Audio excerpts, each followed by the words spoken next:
Welcome back to Just Chattin', and this is the series of videos we do on Thursday and Sunday evenings just for our own entertainment.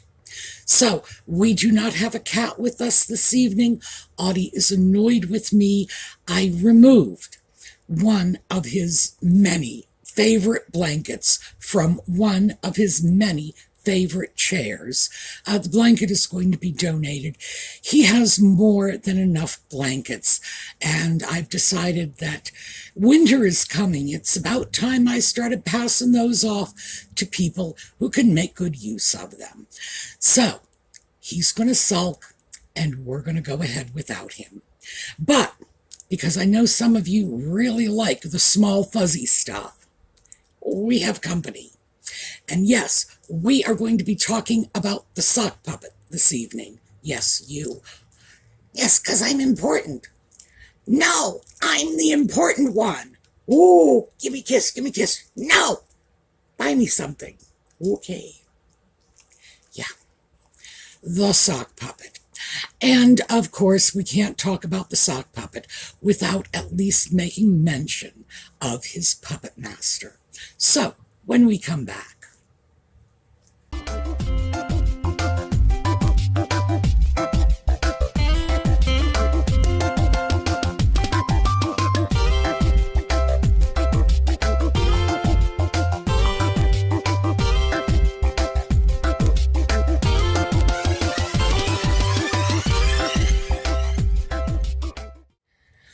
so, a member of parliament is planning to introduce legislation. It may have already been introduced. I don't know anything about the British parliamentary process of the introduction of legislation. But this particular MP, all the information is in the video notes below, is planning to introduce legislation asking Parliament to strip the titles from the sock puppet, and of course, by extension, the sock puppet's puppet mistress. So, I thought we'd take a look at this.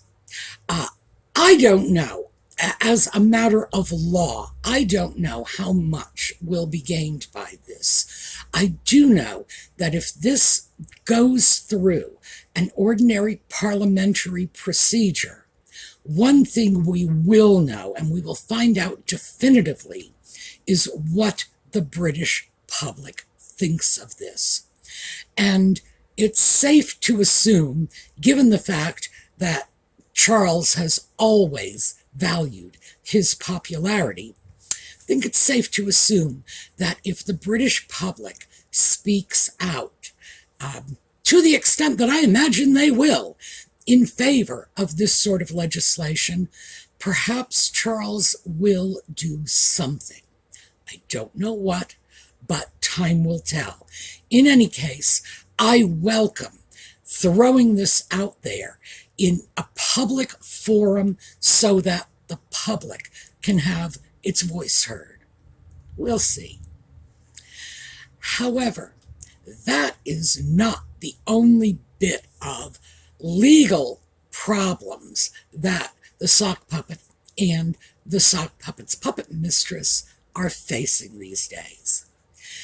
I came across an article recently, and the article is not recent. My coming across it was recent, that said that in the past 4 years, the sock puppet and Nutmeg have been involved in at least 7 lawsuits against the US, the UK. Interesting. So what we have here, and I'm going to focus primarily on the sock puppet, but clearly Nutmeg is involved.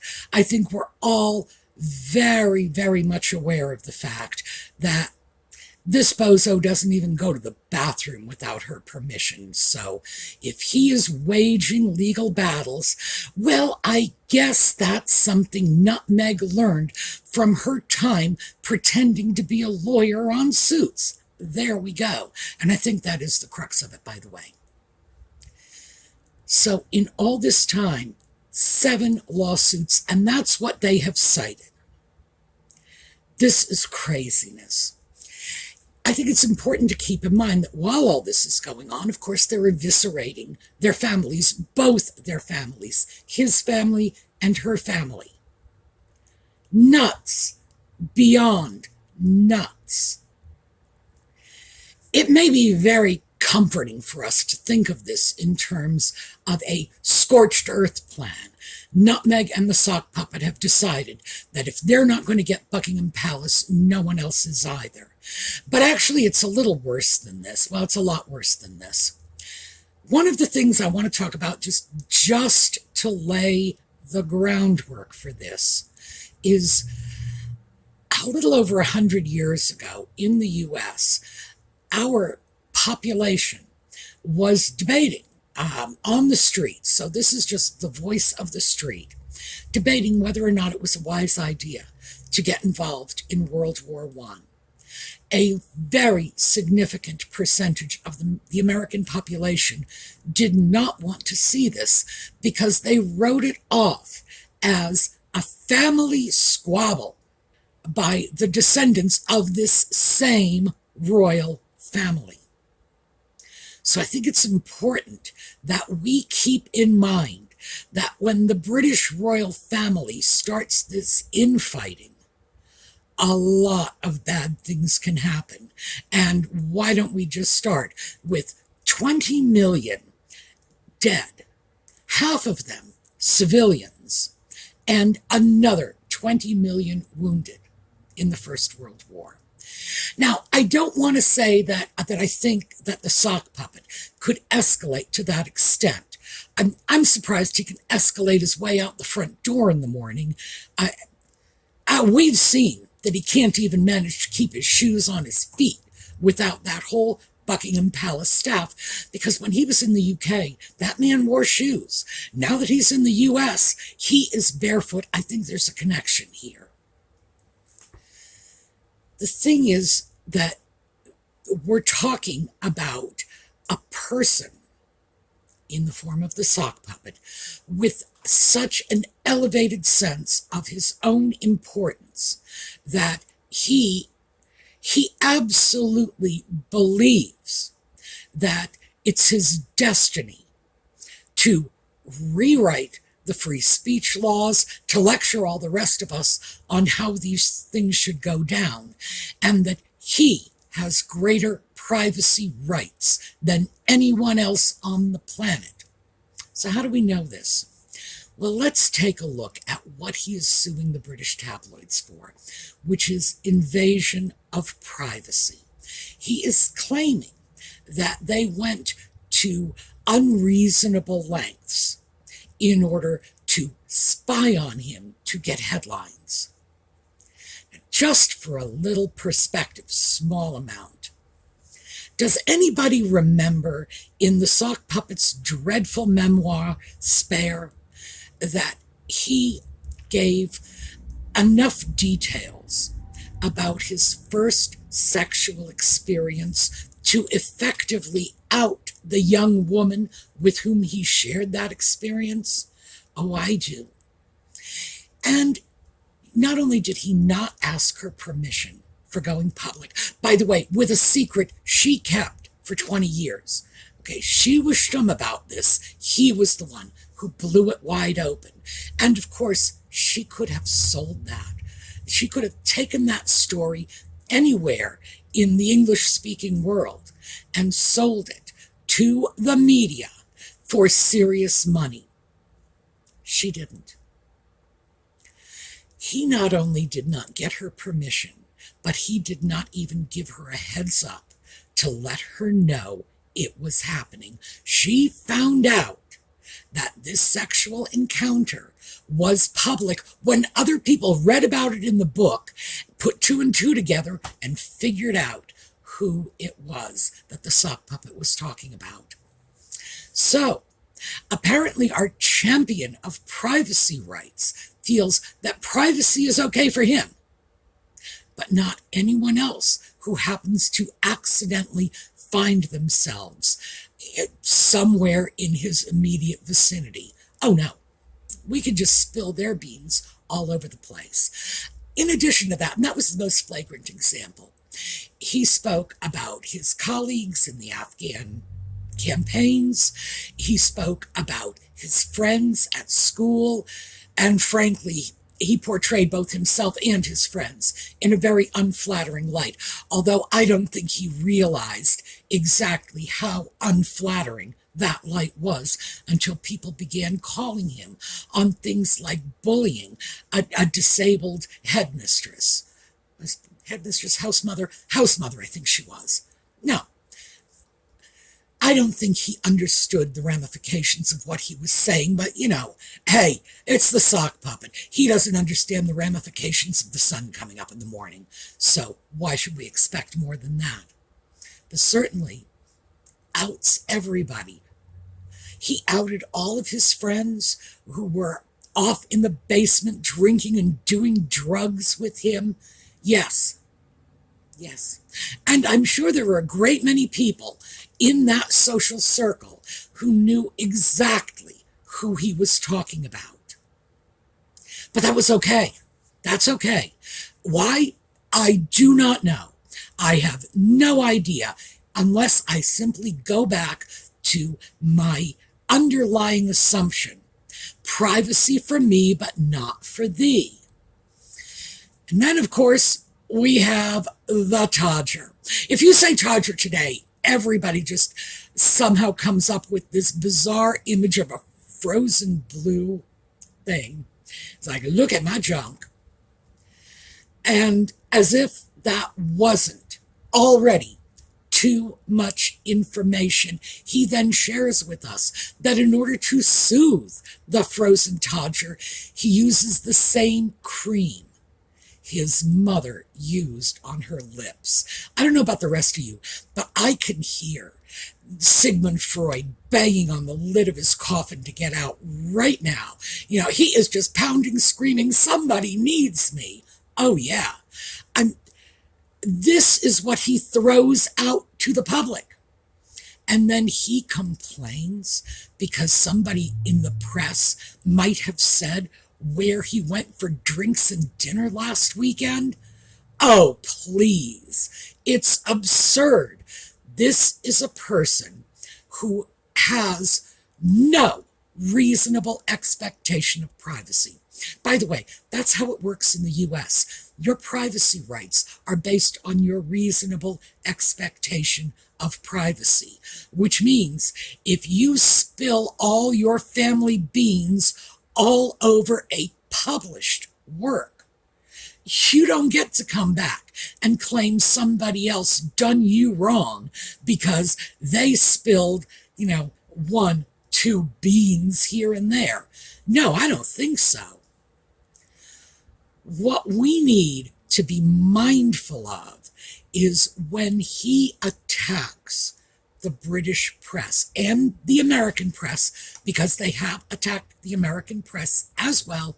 Information in the video notes.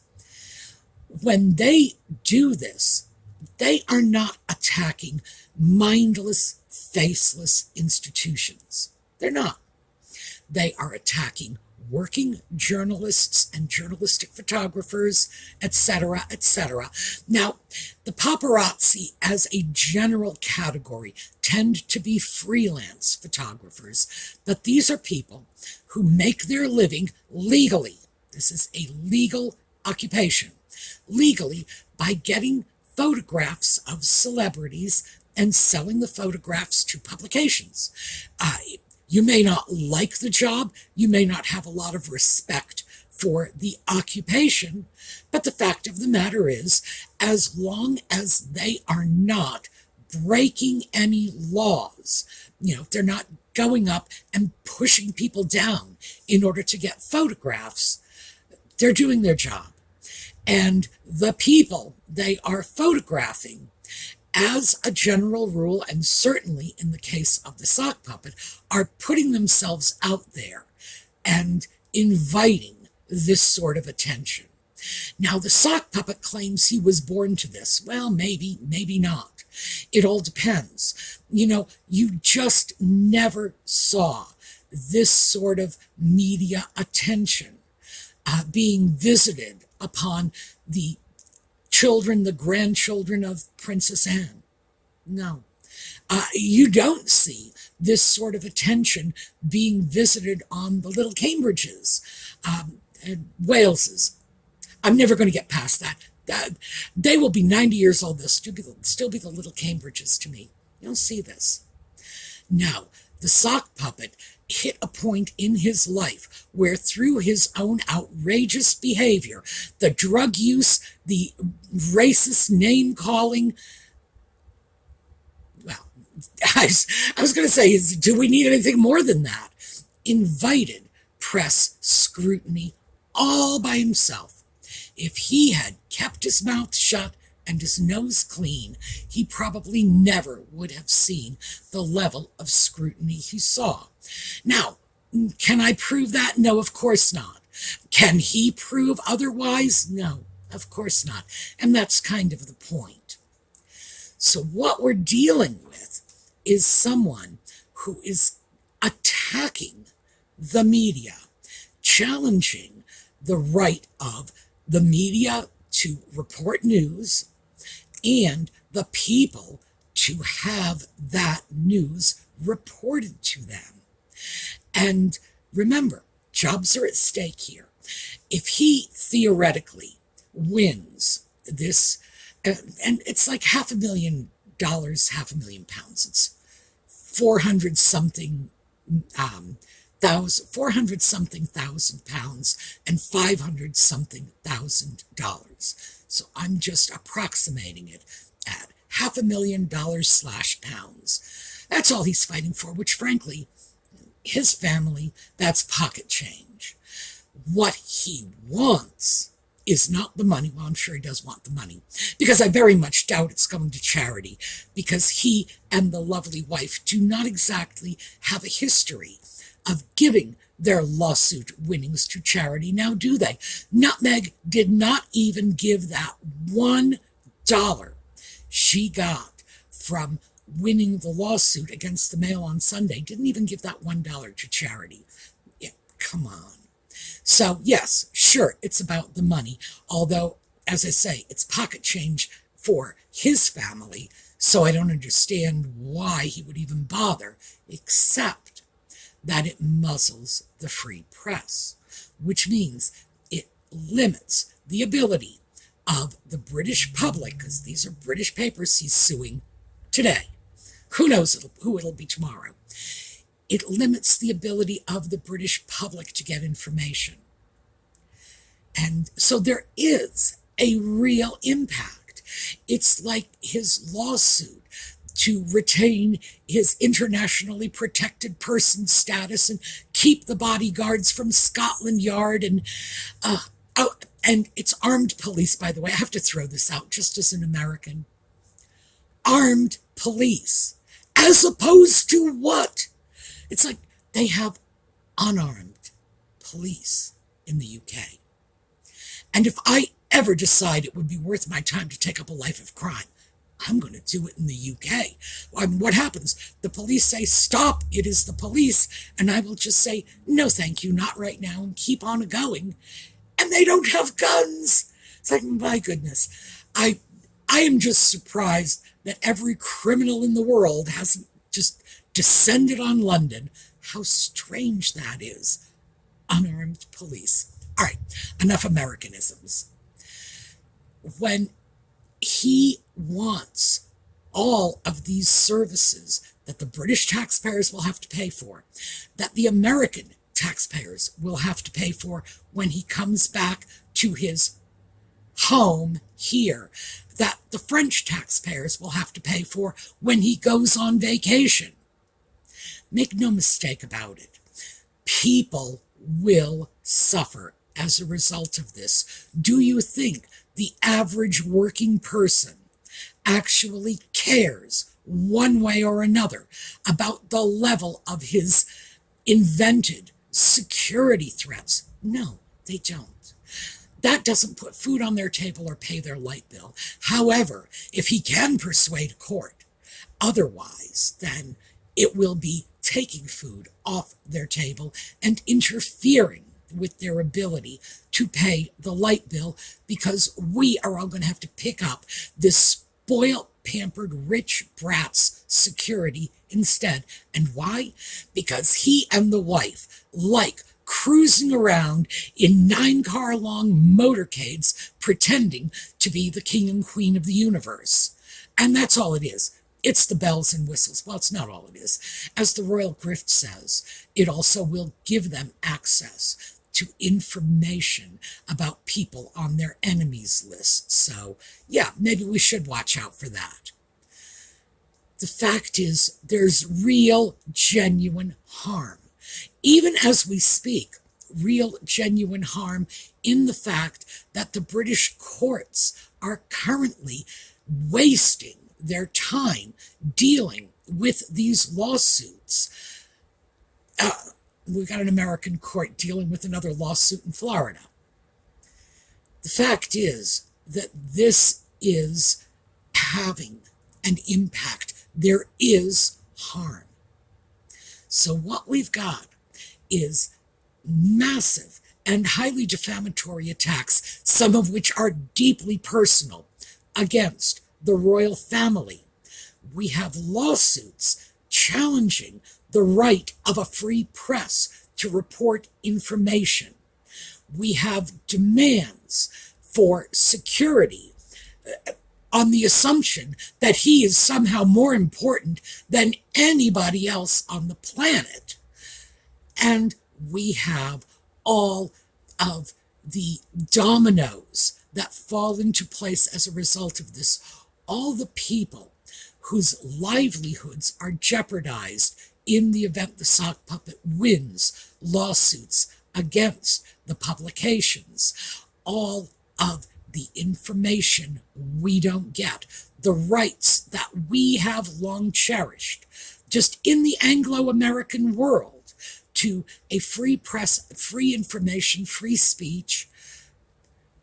Yeah, we could all find our ability to function as we have in a free society hampered by this. So that trickle down hits us all. And I look at this new effort to divest him of his titles. Well, to be perfectly blunt, I don't think it's going to happen. I honestly don't think that's going to go anywhere. But what I do think is this could turn into the wake-up call that the royal family needs to just finally put a nail in this coffin and say, go away. They did this to Edward when he and Wallace were just exiled to the Bahamas and then later to France. And what did they do there? They immediately made friends with Adolf Hitler. What we need to come of this is that the British royal family understand the extent to which the people are sick of indulging this nonsense. Because frankly, we are indulging it. Even letting that man and the little woman walk into court and file papers over their various grievances. We have been abused. And the rest of their little boo-hoo bring out the tiny violin's sob story as part of their victim narrative. Every time they do that, someone is hurt in some way. Time is wasted, money is spent, and frankly, there are a whole lot of things we could be spending our time on, which would be better off for everyone. And ultimately, is this how they planned to establish themselves as global philanthropists, by pap walks and suing everyone in sight? Because if it is, I think they've sort of fallen pretty much short of the mark. Anyway, that was just what I wanted to throw out. I wanted you to understand that it might be entertaining to watch these crazy legal schemes. But in the end, we all pay for it one way or another. We all pay for this. They, both of them, Nutmeg and the sock puppet, both of them are having temper tantrums. And we are the ones who will be left picking up their toys after they've thrown it out of their playpens. All right, that is what I have for you today. We are going to take a look at a slideshow on the way out.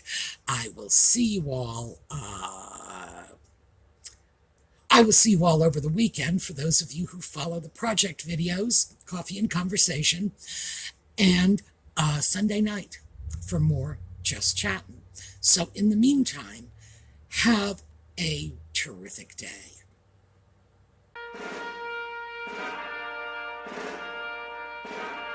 Mine eyes have seen the glory of the coming of the Lord. He is trampling out the vintage where the grapes of wrath are stored. He hath loosed the faith